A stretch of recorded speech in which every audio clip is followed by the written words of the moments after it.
Who should Ireland pick versus Japan? Now, there could be a lot of changes, but in this video, I'm saying who I think Ireland should pick and who I probably think they will pick against Japan coming up. I mean, there's going to be a lot of changes. There could be a lot of changes. There might not be any changes at all, but I'm going to go with the fact that there's going to be a lot of changes to make it a bit more fun. Of course, I think if everybody was to make changes, their teams would all look incredibly different. So please down below in the comments let me know what team you would select to face Japan. Of course, Japan is no joke. They just beat Italy, and Italy had a pretty close game with Ireland earlier this year. But of course, I do think Ireland right now is in a bit of a different place, and they're in a very good position now where they have the luxury to give some guys an opportunity, get some guys experience, blood some guys in at the international level. But before we do get into it, if you do enjoy the content, please don't forget to like and subscribe to help the channel grow. We've just surpassed 3,000 subscribers. We're trying to aim even higher now. So thank you so much for all the support and all the positive comments as well. Of course, if you do have feedback in the comments, I will always listen, and I will never take that for granted as well. So thank you so much. But let's get into the team I've selected here to take on Japan. It's a bit of a weird one, honestly, for me, because I've only really started watching Ireland at the end of last year, like following Ireland properly. Now I know most of the players. I know who they work well with. I'm kind of starting to see where the kind of younger players can start to fit in and stuff. So it's been really interesting, really fun following Ireland as a complete neutral, but slowly but surely becoming a bit of a fan as well. So I have to say that. Starting with number 1, I've gone for Tom O'Toole. I think this guy deserves more game time. Just get him more game time at this level and he's going to do really well. He's been absolutely awesome every time he's been given an opportunity. He's been good for Ulster, and this guy's been a bit of a revelation as well, because he is one of those very underrated players, almost like a Jack Conan, that I think is going to have a much longer career in the Ireland jersey as well. Moving on to number 2, I've gone for Tom Stewart. Now, this guy deserves some game time. He's had a really good season for Ulster, and what a better game to do it than Japan. You don't have to play him against the All Blacks. You don't have to kind of see where he is against a team like Australia as well. Maybe off the bench would be nice, but start him now against Japan and have a bit of a backup cover in a Ronan Kelleher or a Dan Sheehan on the bench. I'll let you know when we get there. But Tom Stewart there at number 2. I think he'll do a really good job. He's had a really good season for Ulster, and it's about time guys like him started getting some game time. And of course, number 3, I've gone for Thomas Clarkson. A very good season for Leinster this year. This guy deserves some game time as well. And that's a bit of a new look front row there, but I do like it. Some physical forwards there. Tom O'Toole, Tom Stewart, both Ulster boys as well. And of course, Thomas Clarkson, who I thought's been really impressive at club level as well this year. But moving on to the locks, at number 4, I've gone for Joe McCarthy. And number 5, I've gone for Darren Murray. So 2 very young guys there, but Joe McCarthy being the very experienced player between those guys.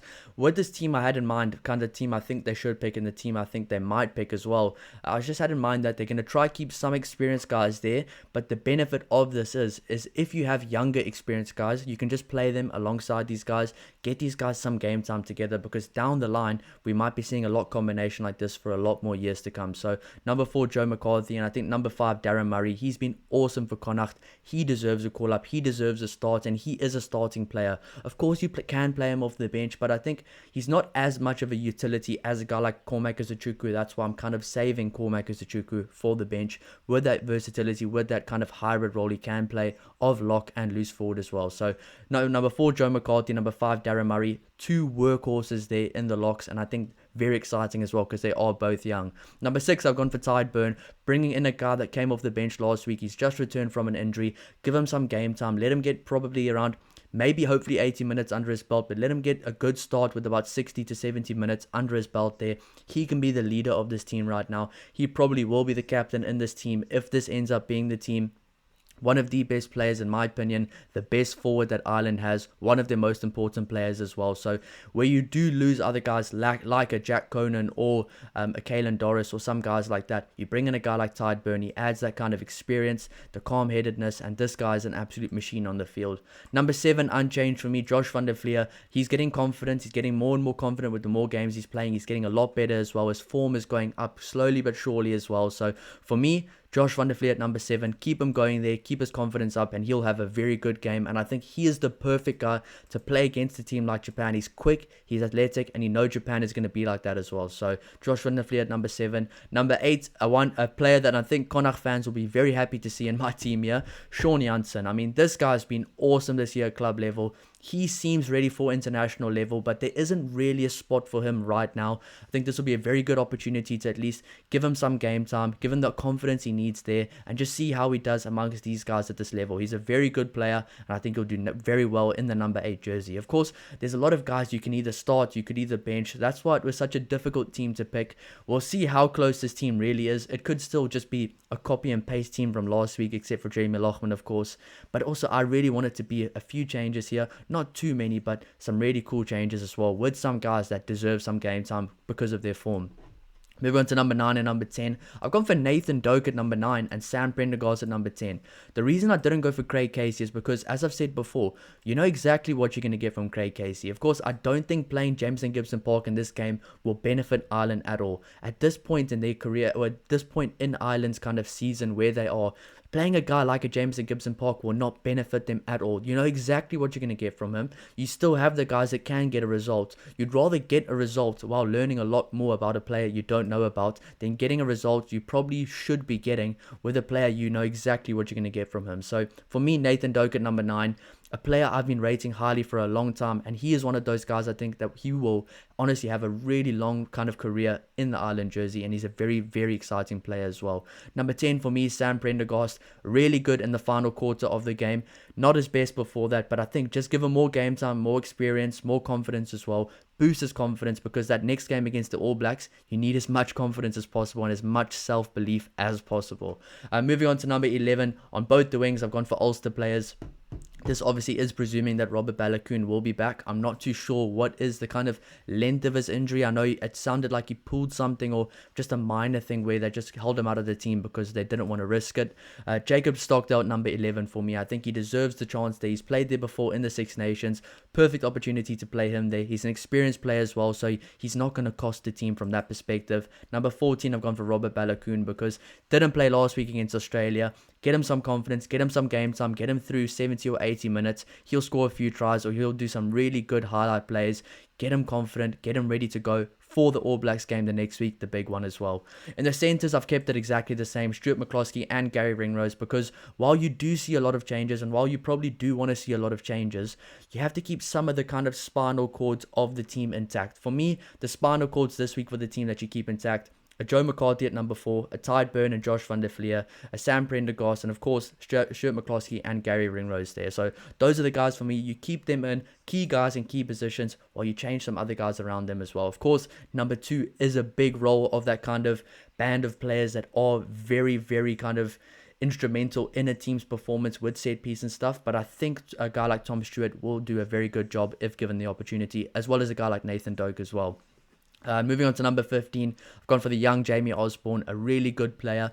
I don't see any value in playing a guy like Hugo Keenan this week. Maybe off the bench, maybe he could be playing, but I think playing a guy like Jamie Osborne probably is the best thing you can do as well. I was also thinking maybe Kieran Frawley could be starting, or maybe he could get a start in one of the other positions, but I just think he still has a really good role in this team from the bench. So Jamie Osborne for me at number 15. And then looking at the bench there, the bench front row, I've gone for Ronan Kelleher, Billy Bowen getting an opportunity, and Tide Furlong. So two experienced players, two very experienced players, with a not so experienced player in Billy Bowen. Come on alongside those guys. They will make you feel comfortable. You will feel much more confident in yourself. And I think bringing kind of mixing it up with experience and inexperience helps the experienced guys help those guys out, and those inexperienced guys will just learn so much from those older guys and more experienced guys on the field. So Ronan Kelleher number 16, Billy Bowen number 17 for me, and Tide Furlong with his experience at number 18. Of course, I think Jeremy Loughman would have been playing, but I don't think he's going to play. I don't know what the update there is, but that looked very bad on the field, probably 2 to 3 weeks minimum.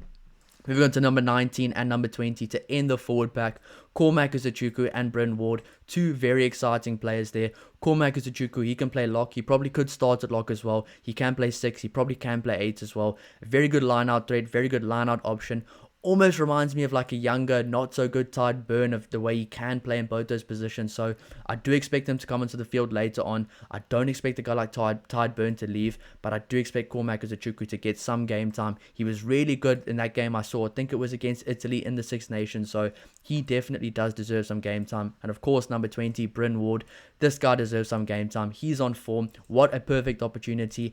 Maybe you could be starting a guy like Nick Timoney somewhere. I don't have him in the team this week, which feels a bit weird considering Maybe he should get a start because he has been kind of deserving a start but hasn't been starting. But I just think giving those other guys an opportunity might be the best thing for the team this week for Ireland. And of course, my 3 backline players on the bench: Craig Casey, Kieran Frawley, and Bundi Aki. Keep those guys the same from last week. Let those guys get comfortable playing off the bench. Let them go on maybe a bit more game time this week and make a big impact. You know what you're going to get from Craig Casey. You know what you're going to get from Bundi Aki, but I think Bundi Aki maybe needs a little bit more game time just to get under his belt before the All Blacks game. Of course, if something does happen to Stuart McCloskey as well. And of course, Kieran Frawley. Get this guy some game time. Number 10, number 12, number 15, wherever you play him, give him some game time. He will impress the coaches. He will impress everyone watching. So that is my team. I'll go over it one more time. Tom O'Toole, Tom Stewart, Thomas Clarkson in the front row. The locks: Joe McCarthy and Darragh Murray. Loose forwards: Tide Byrne, Josh van der Fleer, and Sean Janssen. 9 and 10, Nathan Doak and Sam Prendergast. The rest of the backline: Jacob Stockdale, Stuart McCloskey, and Gary Ringrose in the centres. Robert Balakoon at number 14. Jamie Osborne at number 15, where he was really good in the Six Nations. On the bench, the backup front row: Ronan Kelleher, Billy Bowen, and Tide Furlong, followed by Cormac Zachuku and Bryn Ward. Then the 3 backs on the bench: Craig Casey, Kieran Frawley, and Bundi Aki. So let me know what you think down below of that team. Maybe it's going to be 100% accurate. Maybe it's 20% accurate, but we can only see when the Ireland team comes out. But thank you so much for all the support. Let me know your teams down below. Let me know what you would change. Let me know what you think. It's either going to be a much changed team or the exact same team. So whichever one it goes with, I think Ireland will get the job done. But that being said, hopefully they do change things up, because I think right now is the perfect opportunity. So thank you so much for all the support. I'll see you in the next one. Cheers.